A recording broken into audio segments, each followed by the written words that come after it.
Traffic ಪೊಲೀಸರ ಎಡವಟ್ಟಿಗೆ ಮಗು ಸಾವು ಪ್ರಕರಣ ಮೃತ ಹೃತ್ವಿಕ್ ಕುಟುಂಬಕ್ಕೆ ಬಿವೈ ಸಾಂತ್ವನ.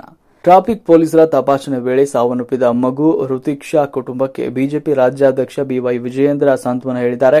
ಘಟನೆ ಬಗ್ಗೆ ಸಂಪೂರ್ಣ ಮಾಹಿತಿಯನ್ನು ಪಡೆದು ಮೃತ ಮಗು ಕುಟುಂಬಕ್ಕೆ ಸಾಂತ್ವನ ಹೇಳಿದ್ದಾರೆ. ಇದೇ ವೇಳೆ ಮಗುವಿನ ಕುಟುಂಬಕ್ಕೆ ಆರ್ಥಿಕ ಸಹಾಯವನ್ನ ಮಾಡಿದ್ದಾರೆ.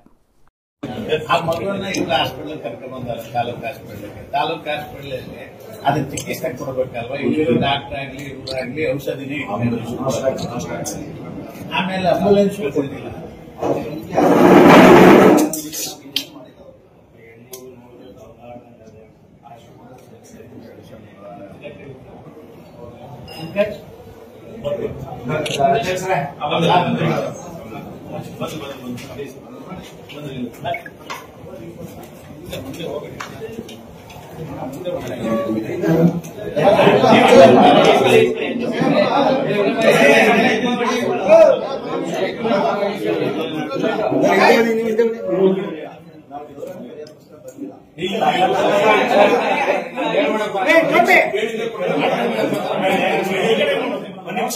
ನಾನು ಒಂದ್ ನಿಮಿಷ ಮಾತಾಡ್ಬಿಟ್ಟಿದ್ದೆ.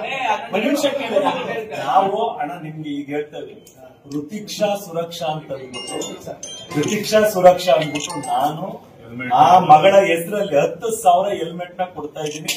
ರಾಜ್ಯದಲ್ಲಿ ಆ ಮಗಳಿಗಾದ ಅನ್ಯಾಯ ಆಗ್ಬಾರ್ದು. ರಾಜ್ಯಾಧ್ಯಕ್ಷರು ಬಂದಿರೋದು ನಿಮ್ಗೆ ಸಾಂತ್ವನ ಹೇಳಲಿಕ್ಕೆ, ಮತ್ತೆ ಮುಂದೆ ಇದು ಅವರ ತಂದೆ ತಾಯಿಗೆ ಆತ್ಮಸ್ಥೈರ್ಯ ತುಂಬಕ್ಕೆ ಹೊತ್ತು ಇದು ಯಾವುದೇ ಬೇರೆ ಇಲ್ಲ.